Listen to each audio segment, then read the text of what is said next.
الجامعة التونسية لكرة القدم تهبط بيان رسمي انه تم فك الارتباط بينها وبين المدرب فوزي بن زركي بالتراضي، معناتها الاثنين تفاهموا انه يفكوا الارتباط، رغم اللي القرار متاع تعيين فوزي من الاول كان غلط، والمدرب التونسي حاليا مش باش ينجح من المنتخب الحالي، هذايا ما حبوش يفهموه.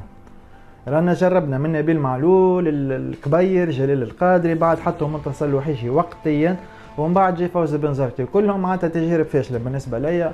واصلا احنا كمنتخب معناتها الانجاز الوحيد اللي عملناه عام 2004 عزينا كاس افريقيا، مدرب فرنسي لومير، رغم اللي وقتها عندنا العديد كما نقولوا من اللاعبين اللي ينشطوا في البطوله التونسيه. توا حاليا لا، حاليا راهو عندك 80% من ليكيب ناسيونال اللي عندنا يلعبوا لبرا، مولودين لبرا، راك ما تنجمش شيء ما يمشيش مع بعضه. معناتها توا راهو الحل الوحيد اللي ما حبوش يفهموه عندهم برشا، وربي تستر مازلنا تو ما نعرفوش شكون المدرب الجاي.